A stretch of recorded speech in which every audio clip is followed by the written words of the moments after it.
Hello good afternoon. मैं वसीम खान आप सभी का गुडविल इंटर कॉलेज के यूट्यूब सेगमेंट पर स्वागत करता हूं। प्यारे बच्चों, जो हमारे पास चैप्टर नंबर 2 है वो chapter number 2 human physiology and digestion पर ही डिपेंड है। प्यारे बच्चों, अगर मुझको डाइजेस्टिव सिस्टम समझना है तो डाइजेस्टिव सिस्टम से पहले हमें डाइजेशन समझना होगा। और जो मेरे पास डाइजेशन होता है वो ये होता है। आपको पता होगा जो हमारी बॉडी होती है, हिंदी में बोले तो जो हमारा शरीर होता है वो आपको पता होगा प्रॉपर वर्क करता है। क्या करते हैं? बोले तो प्रॉपर वर्क करता है। और आपको पता होगा हमारे शरीर को प्रॉपर वर्क करने के लिए एनर्जी की आवश्यकता होती है। किसकी आवश्यकता होती है? एनर्जी की। और आपको पता होगा प्यारे बच्चों, जो हमें एनर्जी मिलती है वो फूड से मिलती है। कहां से मिलती है? फूड से मिलती है। और आपको पता होगा प्यारे बच्चों, जिसको नहीं पता ध्यान से देखते रहिए, जो मेरे पास फूड होता है या जो मुझे फूड मिलता है वो कॉम्प्लेक्स की फॉर्म में मिलता है। किसकी फॉर्म में मिलता है? कॉम्प्लेक्स की फॉर्म में मिलता है। हिंदी में बोले तो जटिल संरचना, जटिल संरचना के रूप में मिलता है। और एक जो मेरे पास फूड मिलता है मुझे, वो मिलता है water insoluble, water insoluble. Hindi में बोले तो जल में घुलनशील, जल में घुलनशील। मैं आपको एक बात आप देख रहे होंगे, इसमें मेरे पास एक न्यू वर्ड आया। ये एक वर्ड है कॉम्प्लेक्स। तो आपके माइंड में ये क्लिक होना चाहिए कि कॉम्प्लेक्स क्या है। मैं आपको बता दूं, जो भी आप चीज पढ़ो, जो भी आपको न्यू वर्ड मिले, सबसे पहले उस वर्ड के बारे में डिटेल में आपको जानना चाहिए कि ये वर्ड क्या होता है। क्योंकि बायोलॉजी ही ऐसी चीज है। जैसे मेरे पास है कॉम्प्लेक्स। क्या है? कॉम्प्लेक्स। तो आपको ये पता होना चाहिए कॉम्प्लेक्स होता क्या है। आपने कोई कोल्ड ड्रिंक की बोतल देखी होगी, उसमें क्या होता है? फैट होता है, कार्बोहाइड्रेट्स होते हैं, प्रोटीन होते हैं, पेप्टोन etc होते हैं। उन सबको मिलाकर जो चीजें कंप्लीट बनती है उसको बोलते हैं जटिल संरचना। जैसे आपने कोई रोटी का टुकड़ा लिया होगा, आप जैसे कोई रोटी का टुकड़ा देख रहे हो तो उसमें आपको ये नहीं दिख रही है कि यहाँ पर फैट है या यहाँ पर मेरे पास कार्बोहाइड्रेट्स है या यहाँ पर मेरे पास प्रोटीन है। तो आपको पता होगा जो इस टाइप की चीज होती है उसे हम बोलते हैं जटिल संरचना। तो क्या होता है, जो मेरे पास जटिल होते हैं वे क्या होते हैं? जल में घुलनशील होते हैं। तो हम आपको पता होगा इन भोजन का हम सेवन नहीं कर सकते। तो हम क्या करते हैं, इस टाइप के भोजन को हम पार्टिकल्स में तोड़ लेते हैं। इंग्लिश में बोले तो पार्टिकल्स में तोड़ लेते हैं, और हिंदी में बोले तो छोटे छोटे टुकड़ों में तोड़ लेते हैं। जैसे आपने रोटी देखी होगी, रोटी को हम ऐसे नहीं कंप्लीट खा लेते हैं, लेकिन हम क्या करते हैं, रोटी को छोटे छोटे टुकड़ों में तोड़ लेते हैं। और जब ये पार्टिकल्स हो जाता है, तो जब ये पार्टिकल्स हो जाएंगे तो ये मेरे पास फूड जो होगा कॉम्प्लेक्स की फॉर्म में न रहकर ये एक तो मेरे पास वाटर सोलेबल की फॉर्म में कन्वर्ट हो जाएगा। एक तो वाटर सोलेबल की फॉर्म में कन्वर्ट हो जाएगा, और एक ये कॉम्प्लेक्स फॉर्म में न रहकर ये इजी फॉर्म में कन्वर्ट हो जाएगा। क्या हो जाएगा? इजी फॉर्म में कन्वर्ट हो जाएगा। और मैं यहाँ पर बता दूं, हम यहाँ पर इसका ब्रेक डाउन लिख लो जिससे आपकी समझ में आ जाए। क्या लिख लो? Break down. तोड़ते हैं। क्या होता है? तोड़ते हैं। और इस पूरे आपको मैं आपको बता दूं, इस पूरी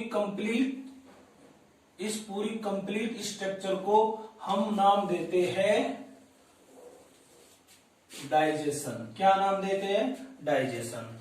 एक बार और ध्यान से समझना, मेरे पास डाइजेशन क्या होता है। डाइजेशन आपको पता होगा, मेरे पास एक बॉडी होती है, हिंदी में बोले तो शरीर। आपको पता होगा हमारा शरीर प्रॉपर वर्क करता है, लेकिन जो प्रॉपर वर्क करता है वो एनर्जी के कारण करता है। क्यों? अगर मेरे शरीर में एनर्जी नहीं होगी तो मेरा शरीर वर्क नहीं करेगा।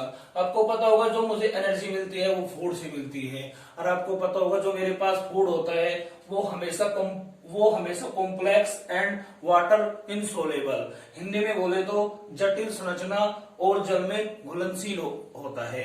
फिर हम क्या करते हैं, इन दोनों फूड को हम ब्रेक डाउन करते हैं, हिंदी में बोले तो तोड़ते हैं। और जब हम इस भोजन को हम तोड़ते हैं तो ये क्या होता है, छोटे छोटे पार्टिकल्स में टूट जाता है। क्या होता है, ऐसे छोटे छोटे पार्टिकल्स में टूट जाता है।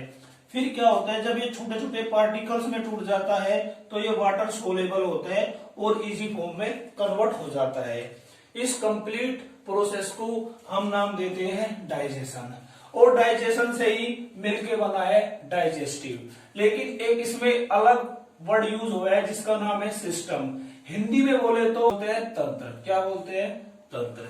जैसे कि अगर कोई इस वीडियो को 12th 11th 10th या 9th वाला देख रहा होगा तो उन्होंने एक बात पढ़ी होगी कि जो मेरे पास या मेरा जो शरीर है वो सेल से मिलके बना हुआ है। और जो छोटी क्लास वाले हैं वे भी ध्यान रखना, जो हमारा शरीर है वो हमेशा सेल से मिलके बना हुआ है। आपको बता दूं, जो मेरे बॉडी के पार्ट्स होते हैं वे हमेशा सेल से मिलके बने हुए होते हैं। देखिए, जैसे मेरे पास ये सेल है, क्या है, सेल। आपको पता होगा जो सेल होती है उसको जीवन की फंक्शनल एंड स्ट्रक्चर कहा जाता है। हिंदी में बोले तो कोशिका। सेल का मतलब होता है कोशिका। कोशिका जीवन की संरचनात्मक व क्रियात्मक इकाई है। जो मेरे पास सेल होते हैं, सेल जब आपस में मिलते हैं या आपस में ऐड होते हैं तो वह टिश्यू का निर्माण करते हैं। किसका निर्माण करते हैं, टिश्यू का। हिंदी में बोले तो वे ऊतक का निर्माण करते हैं। किसका निर्माण करते हैं, ऊतक का। और जब प्यारे बच्चों एक से ज्यादा ऊतक ऐड होते हैं तो वह ऑर्गन का निर्माण करते हैं। किसका निर्माण करते हैं, ऑर्गन का। बोले तो अंग। किसका, अंग। जैसे आपको पता होगा ये मेरे पास हैंड, ये मेरे पास आई, या मेरे पास ये क्या बोलते हैं इसको हिंदी में बोले तो नाखून। ये सब क्या है, मेरे पास अंग है। और जब अंग आपस में मिलते हैं तो ऑर्गन सिस्टम का निर्माण करते हैं। किसका निर्माण करते हैं, ऑर्गन सिस्टम का। हिंदी में बोले तो अंग तंत्र का। किसका निर्माण करते हैं, अंग तंत्र का। और जब एक से ज्यादा अंग तंत्र मिलते हैं तो वह हमारी बॉडी का निर्माण करते हैं। किसका निर्माण करते हैं, बॉडी का। तो अब आपको पता चल गया होगा कि तंत्र क्या होते हैं। तंत्र क्या होते हैं, जिसे नहीं पता एक बार और देखना। जो हमारे शरीर के अंग होते हैं, क्या होते हैं, जो हमारे शरीर के अंग होते हैं। और जब सारे अंग आपस में मिलते हैं या एक से ज्यादा अंग ऐड होते हैं तो वहां पर ऑर्गन सिस्टम बनता है, जिसे हम क्या नाम देते हैं, अंग तंत्र। और उसी ऑर्गन सिस्टम को हम साइंस की लैंग्वेज में बॉडी कहते हैं। क्या नाम देते हैं, बॉडी। आपको पता होगा, अगर हम जो मेरे पास आई है अगर मैं वो यहाँ पर ना लगाकर दूसरी जगह लगा दूं तो क्या होगा, बॉडी का निर्माण नहीं होगा। सब चीजें क्या होती है, बाय स्टेप सेटल होती है। उन्हीं ऑर्गन सिस्टम को हम ऐड करने के बाद एक बॉडी का निर्माण करते हैं। तो ये था मेरे पास डाइजेस्टिव सिस्टम। आज के लेक्चर में हमने केवल डाइजेस्टिव समझा है कि डाइजेस्टिव वर्ड क्या होता है और डाइजेस्टिव सिस्टम क्या होता है।